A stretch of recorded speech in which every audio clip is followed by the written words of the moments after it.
Greetings once again. Welcome to another edition. In this session, we are going to be looking at the Binomial Theorem. This is part 2 of a 3-part series. So to just have a feel of the fundamentals which were covered in part 1, let's have a look at what the Binomial Theorem is. So as a starter, what we are going to have a look at is a special notation. And this special notation looks as follows. We have n, r like that. And for this will always be equal to n factorial divided by r factorial multiplied by n minus r, all factorial. Okay. There's a couple of things which we need to be aware of, which is the first one is that r and n are natural numbers. The second thing which you need to be aware of is that the r will always be less than or equal to n. Okay? And the third thing which I need you to remember is whenever we are looking at n factorial, what we are doing is we have n multiplied by n minus 1. So we reduce by 1 multiplied by n minus 2 by a further 1, n minus 3, n minus 4, and so on, up until we reach 1, up until what we have at the end is just 1. Okay. Third thing I need you, or the fourth thing I need you to be aware of is that 0 factorial is 1. Okay. With this said, let's go and have a look at an example just to warm up before we jump into some more concepts. So let's say we have a question which requires us to find 9 and 6 like that. So what do we know? Well, we can see 9 and 6 are natural numbers. So we're going to go and apply our special notation or our theorem. So what we'll have is 9 factorial divided by r, which is 6 factorial. 9 minus 6, that is n minus r factorial. So if you look carefully, this will be 9 factorial divided by 6 factorial multiplied by 3 factorial. So I need to find a way to cancel and somehow be able to get rid of these factorials. So what I'm going to do, I'm going to have 9 times 8 times 7 times, instead of saying 6 times 5, I'm going to leave it at 6 factorial. And the reason why I'm doing so is because on the denominator, we have a 6 factorial. So they are going to cancel. And that 6 factorial is multiplying 3 factorial, which I'm going to write as 3 times 2 times 1. So if you observe carefully, you will see that the 6 and the 6 factorial will cancel. And what you should also be able to see is that we are going to have a 2 cancelling in the 8 there, and that will leave us with the 4. And another one is the 3 will cancel into the 9, leaving us with the 3. Okay, so if you observe carefully, our answer will be, on the numerator, we are left with a 3 times a 4, and then multiplied by 7. Okay, and this can be simplified even further. So 7 times 3, that becomes 21. So you have 4 times 21, and if you look carefully, times 4, that will end up giving us 84. So we have found our answer. So essentially 9, 6 like that. The answer ends up being 44. So make sure that you are able to deal with this special notation here as we are about to start looking at expanding polynomials using the binomial theorem. Okay, let's have a look at the second question. So for the second question, we are required to show that this is the case. So what I'm going to do is I'm going to look at the left hand side and also have a look at the right hand side. Okay, So let's focus on the left-hand side for some time. So the left-hand side, we can just write using our standard notation, which we picked up on the previous page, which is that this should be n factorial divided by r factorial into n minus r all factorial. Okay. Now let's go and have a look at the green one. So for the green, we have n minus r. So this means that our denominator will be n factorial. If you look at our r, it is n minus r already, wherever there was supposed to be r. So it's n minus r factorial multiplied by, if you observe carefully, you'll have n minus r like that. And all of this will have a factorial. So essentially all what we did is, from the theorem, we know that what is here, that there will sit here and here, and the r, we know that it will always be here and here. So I'm just applying exactly the same thing, or the same theorem. Okay, so this will be equal to, if we look at the numerator, it will be n factorial divided by, we'll have n minus r factorial multiplied by n minus n, if you observe carefully, minus n, and then minus there will give us an r, so r factorial. So if you observe carefully, you will see that there is a cancellation of terms here.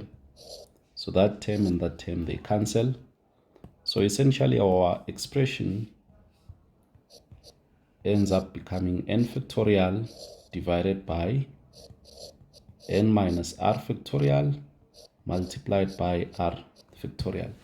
And as you can see from here, our left hand side is equal to our right hand side. So we can just rewrite it a bit and just have it being n factorial divided by the r factorial. We can put it this side, then have the n minus r factorial. So as you can see, we were able to show that the left hand side and the right hand side are equal. Next, I want us to look at the binomial theorem as it relates to expanding polynomials, okay, or multiplying out an expression. So let's consider a case where we have x plus y, and this is all to the power of n. So this can be equated to our summation. Remember, we've done sigma notation already, to n from r is 0, and this can be written in our special notation, multiplying x to the power of r and then y to the power of n minus r. So this is the formula we're going to use to expand some series, or to expand a polynomial which is raised to a certain power. But there's another equation. So there's two of them which we can use. We are summing from r is 0 also to r is n, and what we have is our special notation in r, and the difference is that our x here is to the power of n minus r, and our y is to the power of r. So we need to look at these two expressions and probably know when to use which one, but my chat with you will be, these will produce the same results. But why are they different? Well, it depends what we are working with. So the top one is for increasing powers.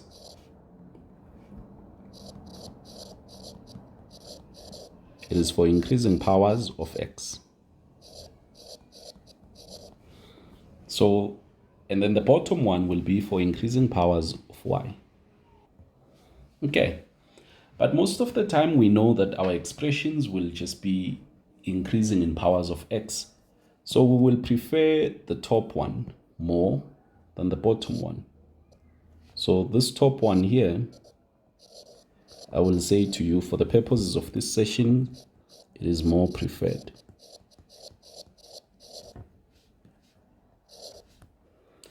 And another thing which I need you to note is this here, which is that the power which is the power outside the bracket will always give us the n. So that will always be the n. And the r will increase until it eventually gets to n. So that you should note that what we do here is, as you can see, we will increase our r, this is sigma notation, up until we get to n. That is what we are doing. So we will increase r until it equals n. That is what we are going to do. Okay. Now let's go and have a look at a few examples which will allow us to understand what we are doing here. So let's go to the next page and have a look at how we can use what we have learned to solve a problem. So remember, I said this is what we prefer more. So I'll just copy it and we have a look at this problem here. So our problem requires us to expand 3 plus 2x all to the power of 6 using the binomial theorem.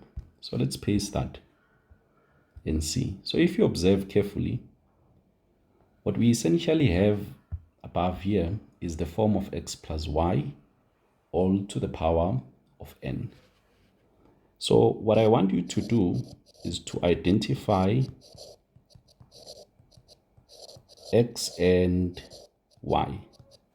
So if you look at our binomial theorem, you will see that when we look carefully, that there doesn't have any x. So we will take our y and make it to be 3. And then we'll take our x and make it to be that 2x there. Okay, that is how we are going to move. And if you look carefully, because we have to the power of 6, we can already see that our n will be 6 already, but our r will start at 0.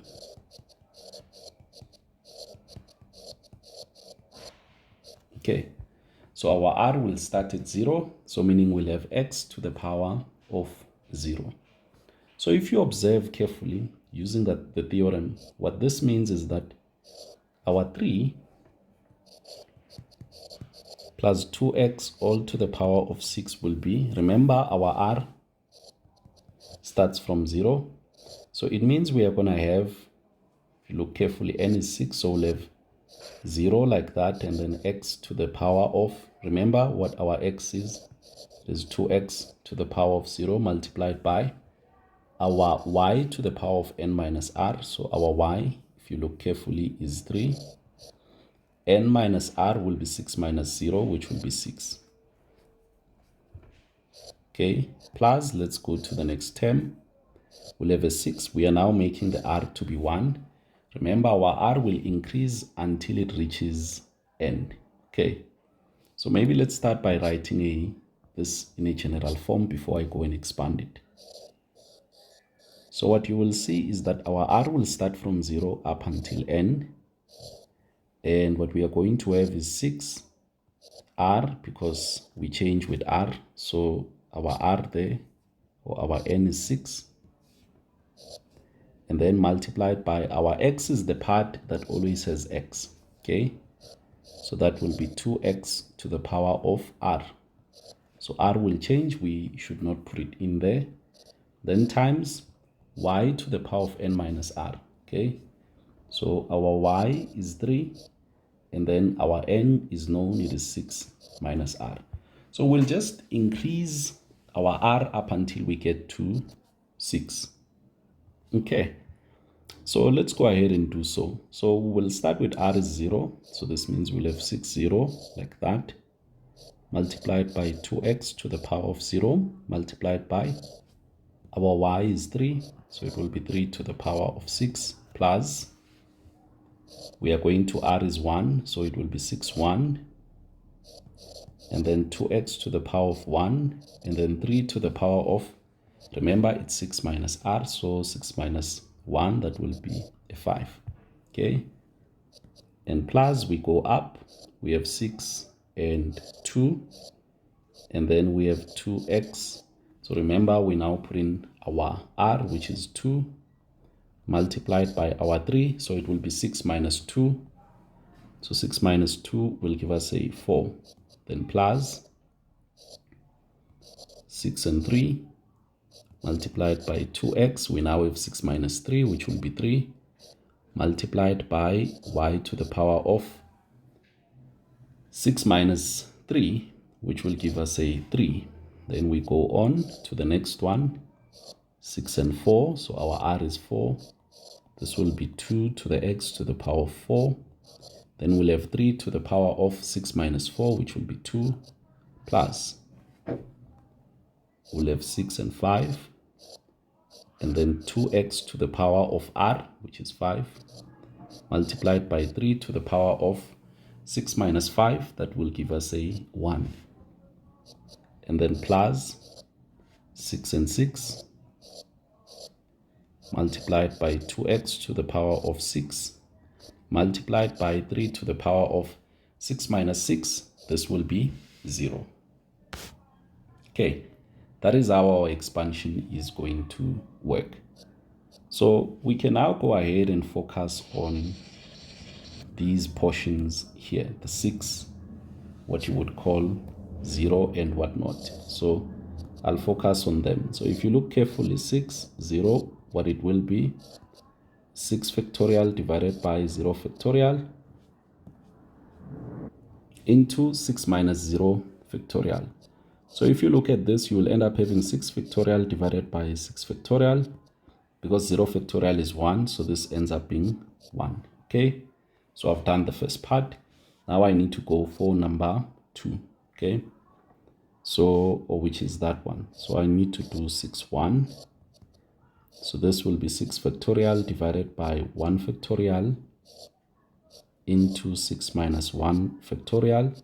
If you observe carefully, this will be 6 factorial divided by 5 factorial. And guess what? This 6 factorial can be written as 6 times 5 factorial divided by 5 factorial. And this will cancel to give us an answer, which is 6.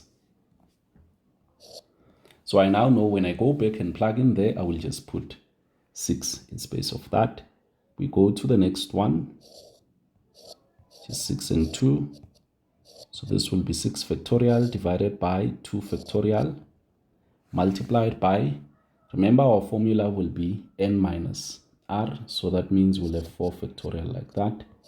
So this 6 factorial, I'm going to write as 6 times 5 times 4 factorial. And then this 2 factorial, we know it's just 2 times 1 times the 4 factorial. So if you observe carefully, there's nice cancellation of terms, 4 factorial and 4 factorial. And you will see that here we are going to have a 2 dividing there, leaving us with a 3. So essentially this has become 3 times 5, which will end up being 15. Okay. You will do the same thing with all the others. I'll just populate them, and then we can go to the simplifying part. So we now have the coefficients from our special notations. I've done the calculation already. So what is left is for us to go and plug them back to our polynomial and simplify and see how this looks once it has been expanded. Okay, so I'm going to quickly write on the next page neatly, so that you can see how they integrate into our solution. So this is what we have, and below is the expansion which we need to deal with. So now we already know what our special notation gives us. So we're just going to go and multiply out. So if you look at the first portion, we have 6 and 0, which gave us a 1. So this will be 1 multiplied by, if you look carefully, this will be what you would call it 1. So what we'll have is just 3 to the 6. Okay, so it's 1 multiplied by 3 to the 6, which is just gonna be 3 to the 6. Oh, but maybe let's just write it. Okay, plus, if you look at our special notation on the next one, 6, 1, the answer which we get is 6 multiplied by 2x multiplied by 3 to the power of 5. Okay, and then plus the next one, what we get is 20 multiplied by, if you observe this one carefully, it will be a 4, so it is 4x squared, because the x will also be squared, and this is multiplied by 3 to the power of 4. Plus, if we look at the 3 and let me see, 20, so we are looking at the 3 and, sorry, let's quickly fix something. If you look carefully, the next one is the one with the 15, because we're looking where r is 2, and r is 2 there, okay? Then let's go to the next one, which is a 20, that would be at r is 3, and if you observe carefully where the power is 3 there, you will see that we will have 2 to the power of 3, that would be 8, so we'll have 8x cubed multiplied by, remember what our y is 3, so that would be 3 cubed. And then we go to the next one where r is 4, and that will be 15 if you look carefully, so it's this portion, but we are looking at this term, okay? So that would be 15 multiplied by 2 to the power of 4, that becomes 16, and then that would be x to the power of 4 multiplied by 3 squared, okay? And then we go to the next one, which is that one, 6 and 5, on our special notation. So that gives us an answer of 6 multiplied by, so we are here, if you look carefully, 2 to the power of 5, that becomes 32, x to the power of 5, and then multiplied by just 3. Then plus 6 and 6 will give us 1, and then 2 to the power of 6, that will give us 32 times 2, that will be 64. So we have 64x to the power of 6, and then 3 to the power of 0 is equal to 1. Okay, so essentially we can simplify our expression further. So the constant term is just going to be 3 to the power of 6. So it's 3 to the power of 6, of which we can easily multiply, or if you can do just your multiplication, you will see that your answer will be 7 to 9, and then plus the next term, if you look carefully, we have 3 to the power of 5 multiplied by 2, and then multiplied by 6. So if you have the capacity to do the multiplication, you'll see that the answer will be 2961. And if you observe the coefficient, it is just x, okay? Plus we go to the next term, you will see that you have 3 to the power of 4 multiplied by 4, and then multiplied by 15. So the answer which I'm getting is 4860x to the power of 2. And then plus we go to the next one where we have 3 to the power of 3, which is, I think, this term, multiplied by 8, which is that one, multiplied by 20. And if you can calculate, you will realize that this will be 4,320, and this will be x to the power of 3. Plus, let's go on. The next one will be 3 squared multiplied by 16, which is this one, multiplied by 15. And if you do have the ability to calculate this, you will see that this will be 2,160 x to the power of 4. Let's go to the next one, which will just be 3 multiplied by 32, then multiplied by 6, and you will see that this will be 576x to the power of 5, okay? And the last term is 64x to the power of 6. So if you do not have the ability to calculate and you are not allowed to use the calculator, you could leave your answer here. It would be equally correct, okay? So essentially that expression which we were given, that 3 plus 2x all to the power of 6 amounts to that. So instead of creating 6 brackets where we are going to multiply again and again and again and again, we can use the binomial theorem. So this here for increasing powers of x is very important. So please make sure that you are able to deal with such questions and you can do the calculation yourself. Okay, let's have a look at our next question. This question requires us to find the coefficient of x to the power of 6 in this expansion.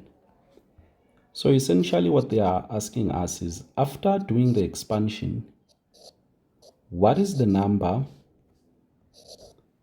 what is the number or sets of numbers that will be multiplying x to the power of 6? That is the question. So to answer this question, I will go and fetch our binomial theorem expression and spend some time on it so that we make sure we understand what we are looking for. Okay, so if you look at our binomial theorem, you will see that as it stands, when you look at this expression, if you look at the coefficient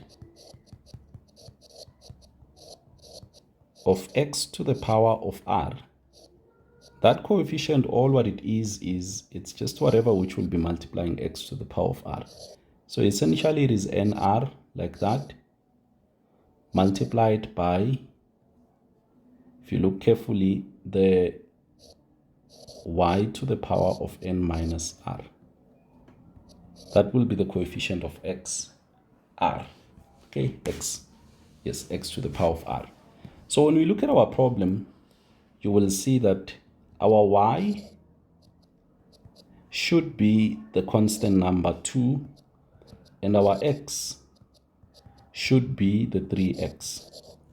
But because we want the coefficient of x to the power of 6, and our r is always raised, or our x is always raised to the power of r, that means we already know that our r is 6.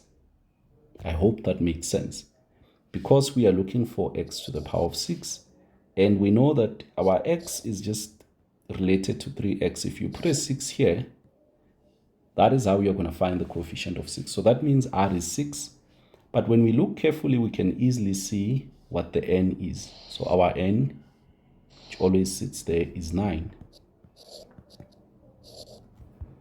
So this means I can now find that part. So whenever we are looking at the x to the power of 6 coefficient, we'll have our nr, our n is 9, our r is 6, and this will be multiplied by x, which is 3x, like that, and our 3x is to the power of 6, multiplied by our y. So remember, your y is always n minus r. So our y, which is 2, it is raised to the power of n minus r, which is 9 minus 6. So that is going to give us our coefficient of x to the power of 6 for this problem. So if you observe carefully with our special notation, maybe let's go and sort this out. 9, 6. So this becomes 9 factorial divided by 6 factorial minus, remember we do n minus r. So this will be 3 factorial. So this means we have 9 multiplied by 8 by 7 by 6 factorial. Why do we end at 6 factorial? It is because I see I have 6 factorial on the denominator, so they will cancel nicely. Times 3 factorial, so 3 factorial is 3 times 2 times 1. So let's cancel some common terms here. 6 factorial and 6 factorial, they cancel. And if you look carefully, we have a 3 here, and that 3 will cancel with one of the 3's on the 9, leaving us with a 3. And lastly, we have another one, which will be a 2, cancelling one of the 2's there on the 8, leaving us with a 4. Okay, so this means that our answer, 9, 6, like that, will simply give us 3 times 4 multiplied by 7. Okay, That is what our answer is. If you want, you could easily multiply this through. So if you think carefully of 3 times 7, which is 21 times 4, that will end up giving us 84. Okay, that is our answer.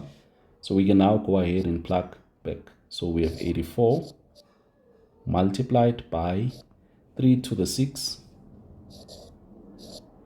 and then multiplied by our x to the power of 6, and then multiplied by 2 to the power of 6, that will be a 3.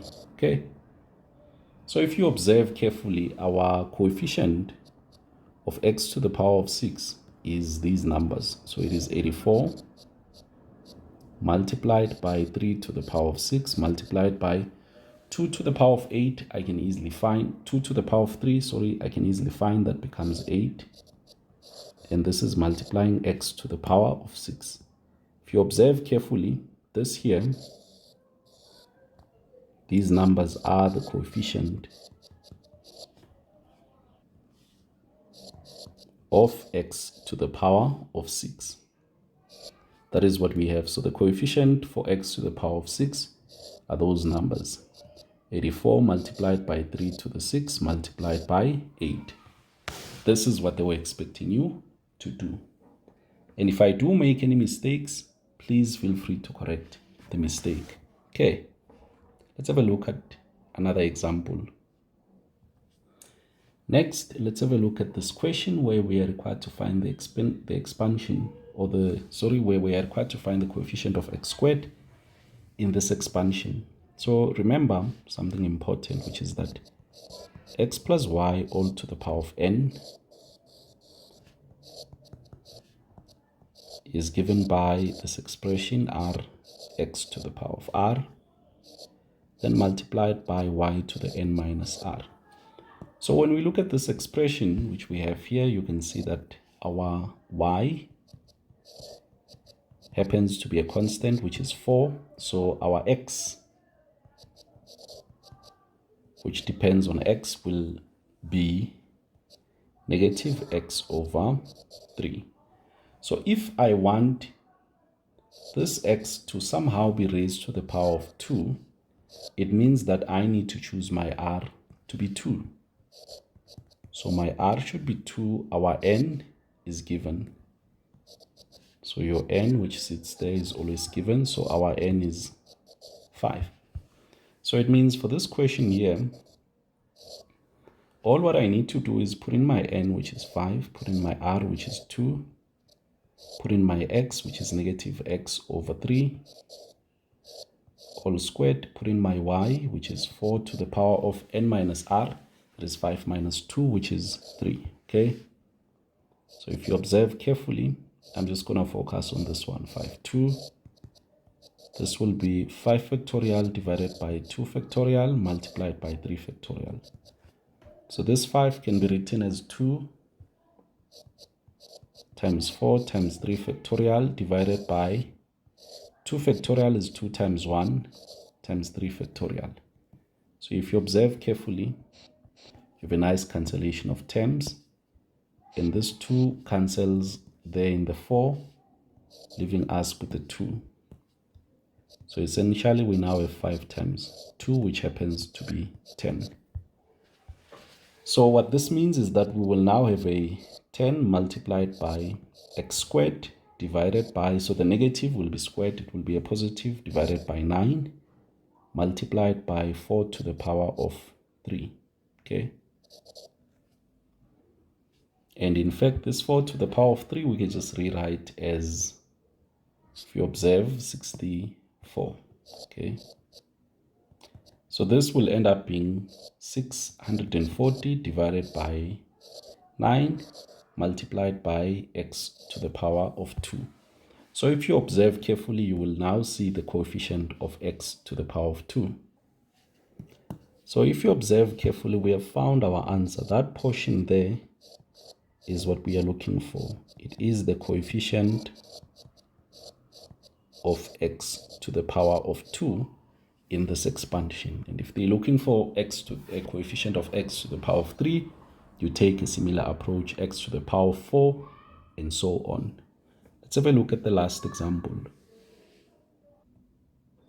Next is this question where we are required to find the coefficient of x to the power of 6 in the expansion. So this looks a bit weird because if you observe carefully, our x encodes will depend on x and our y also depends on x. So here it means however way I choose, it doesn't matter. So what I'm going to do is I'm going to choose our y. In fact, there's two ways. We can attempt to be actually smart about this thing now that I think of it. But let's not go down that way. So let's choose our y to be, I'll show you what came to my mind. Let's choose our y to be that, and let's choose our x to be the other part. So our x will be that x squared over 2. So now when we need to choose our r, it becomes tricky. So n is always what we see there. So for n, there's never any confusion. So our n is 12. But when we need to choose our r, what we need to realize is that it's not obvious, because the y also now depends on x. So it is affected. If the y was constant and they were looking for x to the power of 6, if you think carefully, for us to get a 6 on the x here, we'd need to choose r to be 3. Okay, but for this problem, we are not so sure. So what we are going to do, rather, we are going to go there and have our n, which is 12, and then our r. Then if you look carefully, we'll have our x, which is x squared divided by 2 all to the power of r, multiplied by, if you look at our y, which will be 2 over x, all to the power of 12 minus r. So I need to multiply x and y such that at the end of the day, when I choose r, I am going to get a 12 after they multiply. So look at what happens. So we have 12r. This will multiply. If you look carefully, x will be to the power of 2r. Then we'll have 2 to the power of r there. And then we'll have 2 to the power of 12 minus r divided by, if you look at our x to the power of 12 minus r, like that. So if you look at the x's, 12r, so I'll just put up the constants against each other. So if you look carefully, this here and that, they divide, so they subtract. So we end up having 2 to the power of 12 minus r, that becomes 2r. That accounts for the constants. And then if you look at the x's, you will see that we have 2r minus 12 minus r. So if you observe carefully, 2r minus 12 minus r will end up giving us x to the power of 3r minus 12, okay, on the exponent. But remember that what we are looking for is the coefficient of x to the power of 6. So this should make us to smile because it gives us an indication of what r might possibly be. So it means that power of r, the power of x, which is 3r minus 12, we ultimately want it to be equal to 6. So if you transpose, you will see that our 3r will be 18, and you just divide by 3, you will see that our r will end up being 6. Okay, but this 6 here does not become obvious when you look at the problem. So do not say, oh, because they said power is 6, therefore we should make r is 6. It doesn't work that way, especially once if this power is something else and also our y depends on x. The way we move becomes a bit different. Okay, so now that we have our r, we can go and sort our problem out. So what we have is 12, 6, and then we are going to have 2 to the power of 12 minus, if you look carefully, 2 times 6, like that. And then our x will be 3 into 6 minus 12. So if you observe carefully, let me sort out the 12 and 6 notation. So this will be 12 factorial divided by 6 factorial, and then 12 minus 6, that will give us 6 factorial. So if you observe carefully, I'm going to have 12 times 11 times 10 times 9 times 8 times 7. I want to take it to 6 factorial, okay? Times 6 factorial. This will divide by the 6 factorial. One of them will be 6 times 5 times 4 times 3 times 2 times 1 times 6 factorial. So the 6 factorial and the 6 factorial will cancel. And there's going to be other terms which cancel also, which are, if you observe carefully, 4 times 3, that gives us 12. That cancels with that 12, okay? And what else cancels? If you look carefully, 5 times 2 gives us 10. So those, they cancel. So we only left with 6 on the denominator. But if you think carefully, the 6, the 3 can, or the 2 can cancel actually on the 8, giving us a 4. And the 3 which is left, so there will be a 3 which is left, can cancel in the 9, giving us a 3.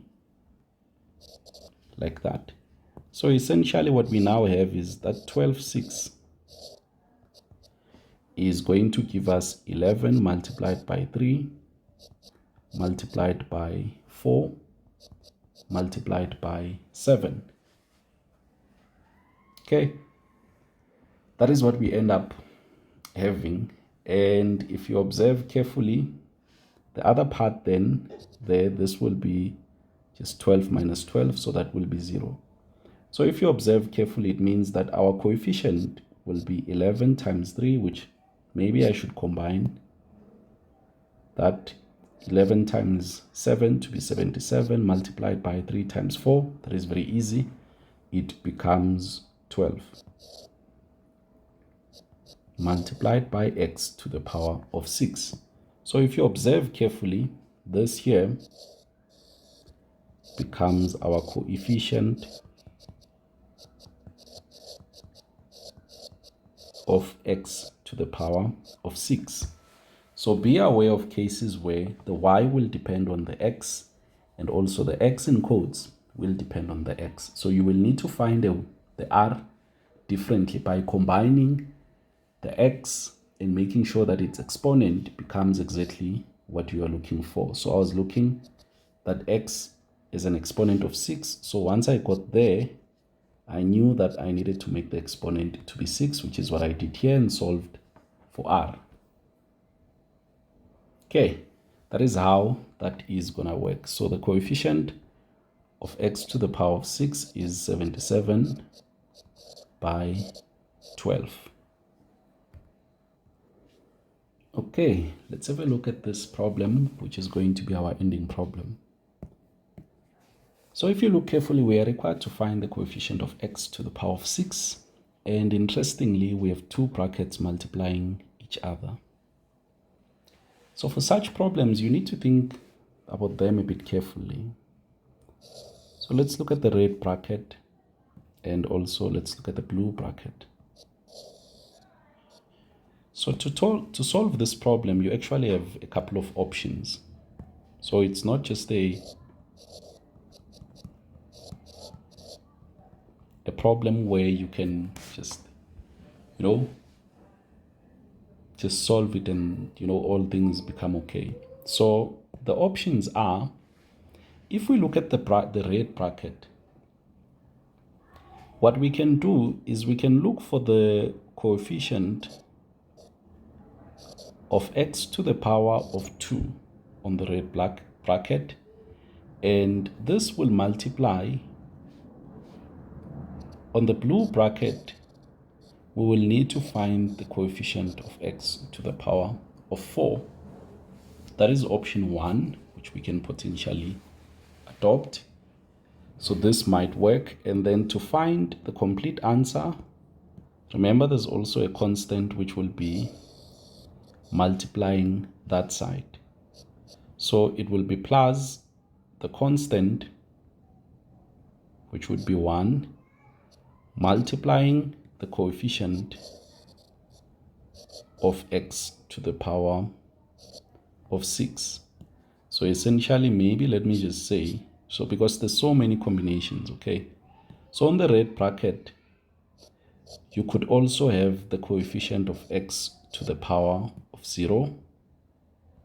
And then that would need to multiply also the coefficient of x to the power of 6. That is a possibility. But if you observe carefully,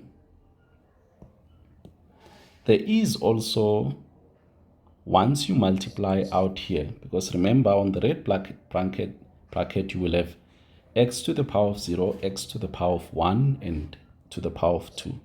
So if you think carefully, if we look at the coefficient where you have x to the power of 1, it would need on the blue bracket to multiply with the coefficient of x to the power of 5 in order for it to eventually give us x to the power of 6. And this is the combination which you would need to make sure that you do find. So what are we saying in summary when we look at this?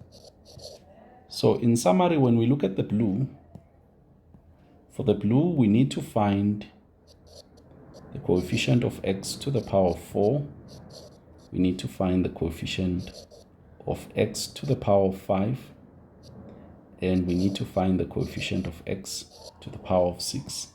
And then on the red one, we need to find the constant term, which is x to the 0. We also need to find the coefficient of x to the 1 and also the coefficient of x to the 2.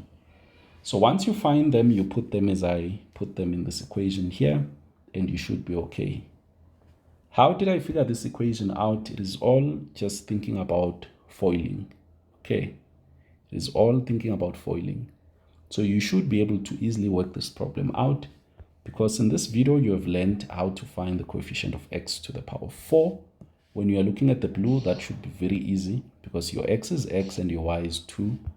So you should be able to work out problems which have multiple brackets. So just think of what terms or what combination of terms do I need to multiply such that I end up having their 6, 0 plus 6, and then 1 plus 5, and so on. So make sure that you understand the thinking behind, and it should be very easy for you to work and solve higher order questions. Cheers and thank you. Bye-bye.